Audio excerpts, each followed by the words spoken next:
Jeep, the toughest four-letter word on wheels, has been under attack a lot recently online. People have been criticizing the pricing model, the quality, the reliability, and where Jeep is headed as a brand. So in today's video, we're going to find out what the heck happened in Jeep.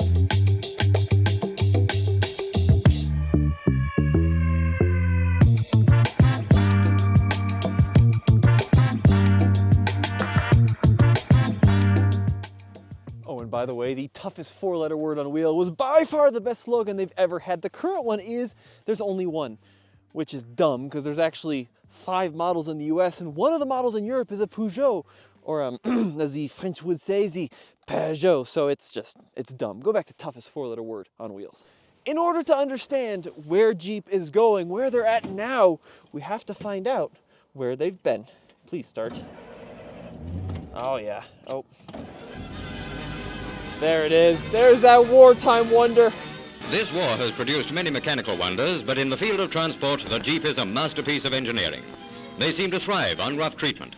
Stamina tests prove that the Jeep can take a running jump and come up for more. The Jeep is the symbol that most people think of when they think of the Allied victory in World War II, which is just awesome because these Jeeps weren't Jeeps at all. They were actually Willys and Fords. We have to give credit where credit is due. The initial Jeep design, as we know it throughout the war, was done by a teeny tiny company based in Butler, Pennsylvania called Bantam. And Bantam built and submitted the original prototype for the Jeep in 49 days. 49 days? I can't do anything in 49 days. I can't even build an IKEA bookshelf in 49 days. And this teeny company based in Pennsylvania built arguably the most influential vehicle of the war.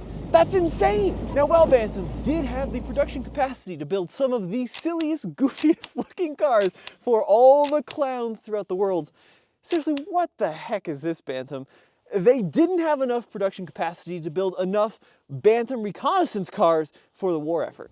After some design tweaks, Willys and Ford built the quarter-ton military truck for the US Army and Navy and all the other branches.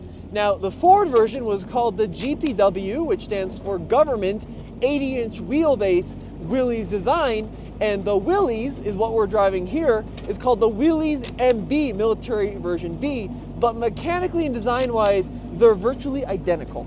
Side note, these wartime Jeeps were never officially called Jeeps. The Jeep name wasn't awarded to Willys Overland until 1950, well after the war ended. And another side note, the name Willys can be pronounced a couple different ways. Willys with like the Y or I-E-S, or Willis as was the man's last name. And I've heard historians pronounce it both ways, but it's one of the few car names that haunts my dreams nearly every night.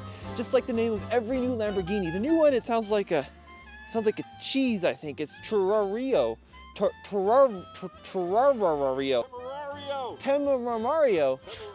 Tremerario. Awful.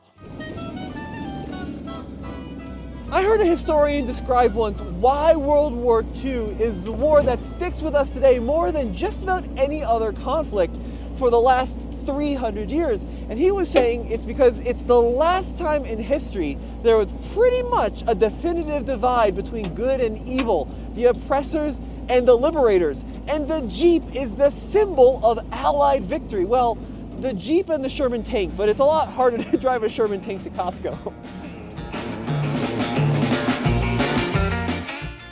With the war over and Americans making babies faster than editor Mary consumes a gallon of hummus, it turned out the humble Jeep had great usefulness outside of the battlefield, on ranches and farms and in mines and service stations and on the original four-wheel drive trails. They were just super useful and a lot of people wanted them. Through this era, the Jeep saw several different owners. First Willys or Willis, then Kaiser, then AMC, and the Jeep design, the CJ or civilian Jeep, did evolve over time to be more comfortable and more usable for on-road daily driving situations. But it didn't evolve that much, as this clip of my spine nearly going through my head indicates. Keep it straight, slower, use your muscle, you're good, keep it straight.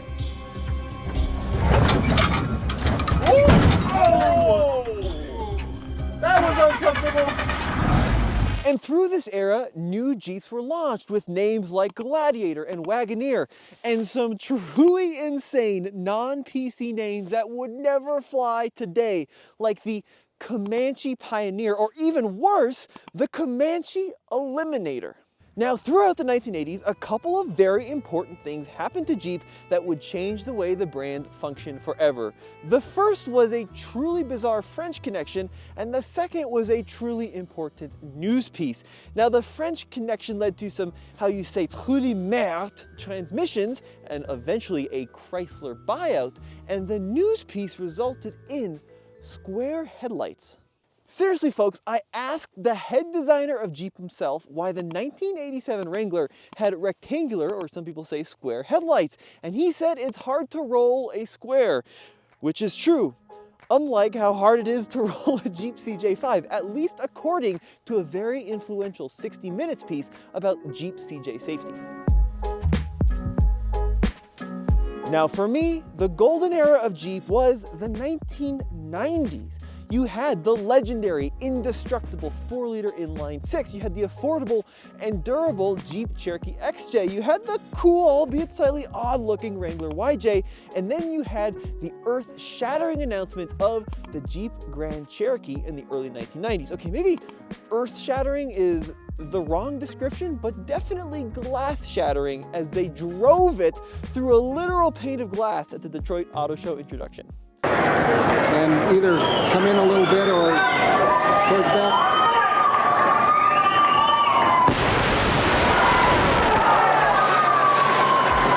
But then, in the late 1990s, Chrysler and therefore Jeep and a bunch of other brands merged with Mercedes-Benz, and things got a little bit...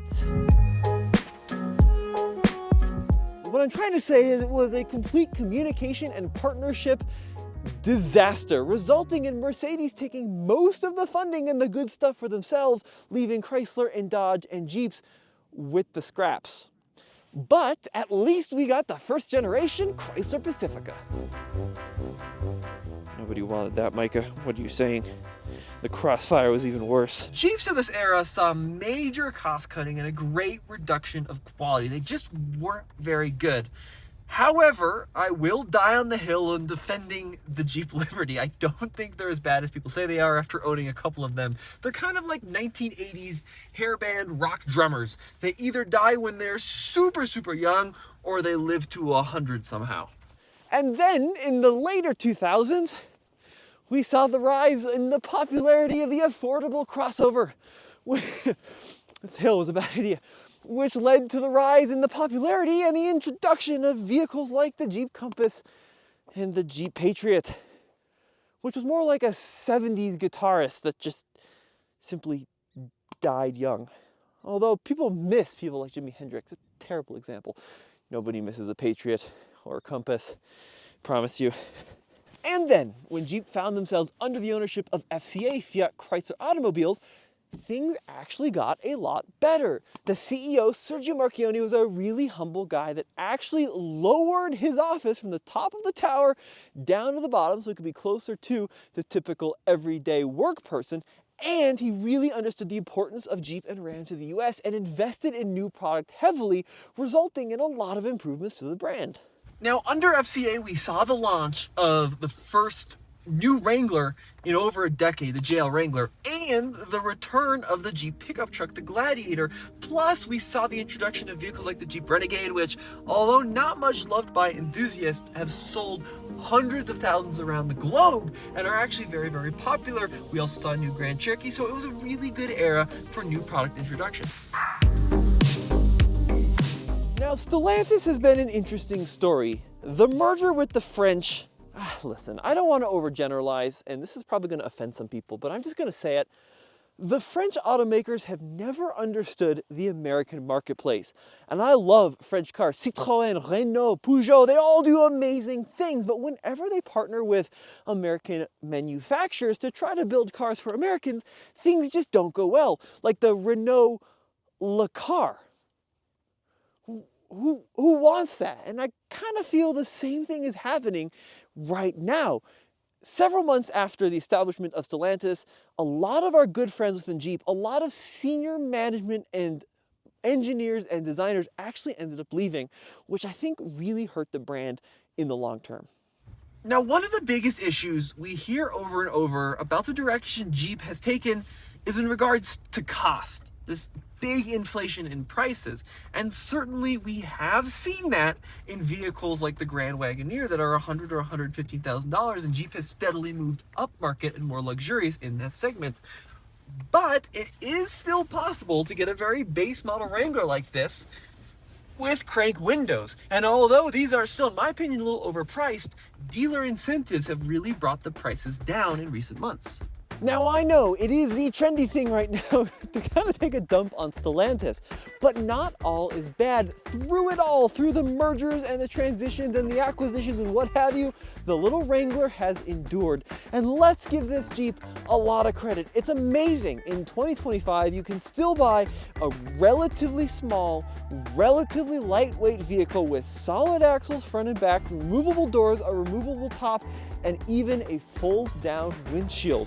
When Chevrolet has gone the complete opposite direction of the Blazer, granted Ford did a good job with the Bronco, the Jeep has been the vehicle that has stuck the most true to its roots than maybe any other car, period, available today, except for maybe the Porsche 911.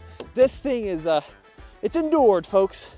Now look, obviously these Jeeps parked side by side are pretty different animals. The old Jeep is very small, very simple, very easy to fix, designed to last maybe not a long time, but designed to last an extremely tough time. Whereas the new Jeep has really introduced a lot of luxuries and refinements to the nameplate. It's really hard to compare these two in terms of specs, that's for sure, but the ethos has remained similar, which I think is pretty cool.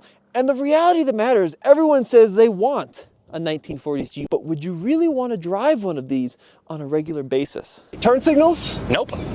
No turn signals. Power steering? Nope. What about seatbelts? Nope. That's okay, at least we have 4 airbags. You got one mirror too? We're going left! We're going left.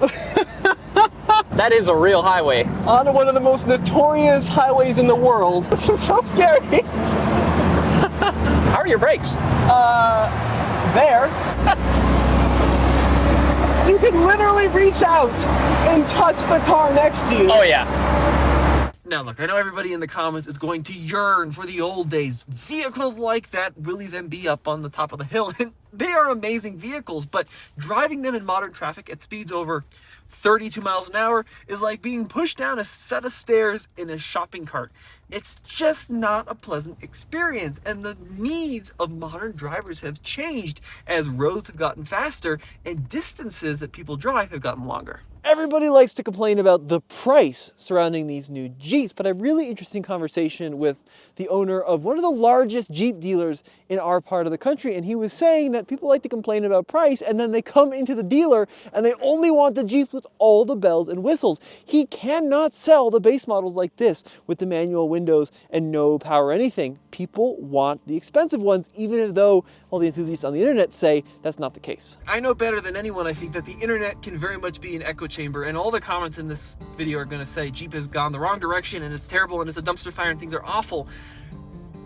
I'm not in total agreement with that, because there are still so many vehicles out there within the Jeep product lineup that represent freedom of exploration, that represent open top goodness, that allow you to explore the West, as has been the American trend for the last 200 years since Western expansion. And yes, they have their problems, and yes, I am a little concerned about the future, but these vehicles are still fun and exciting, and I like driving them, especially the Wranglers. They're pretty cool, and they are so capable, more capable than 99.9% of cars on the road. And what about reliability? Well, there are a bunch of different powertrain options, not only in the Wrangler, but across the Jeep family. And this is my favorite, the 3.6 liter Pentastar V6. I recently talked to a master tech at a huge dealership, and he said that these engines recently have been very reliable. The early ones had some problems, but he sees these all the time with 200 to 250,000 miles. Now, there are certain problems like the plastic oil filter housings, which is just kind of a bad design, but there have been over 1 million Pentastar V6s made and sold, so there really can't be that bad. And he said, sure, some of the early editions of like the plug-in hybrids and the e-torque stuff wasn't good, but he was saying Jeep quality has been slowly increasing. Now, my unpopular opinion, at least based on everybody on Reddit, is that Jeep may be in a tough place, but they are not down. This is still a very charming, very capable, and still relatively affordable vehicle when you factor in dealer discounts, which can be huge. I've seen 4xEs for sale in our area down from $60,000 to like 40 grand or even lower. So while the manufacturer is pricing way too high, the dealers are solving for a lot of those economic challenges. And then we come to the big thing. My biggest concern surrounding this brand is Stellantis has to keep putting money in, funding, and coming up with new product, because that is what's going to save the brand. And not all the $115,000 Grand Wagoneers. I'm talking the Renegade and the base Wrangler size products. I think that's how Jeep is going to remain successful. As always, this has been Tommy and my dad behind the camera, Roman. We'll see you next time. Head over to alltfl.com. See you guys.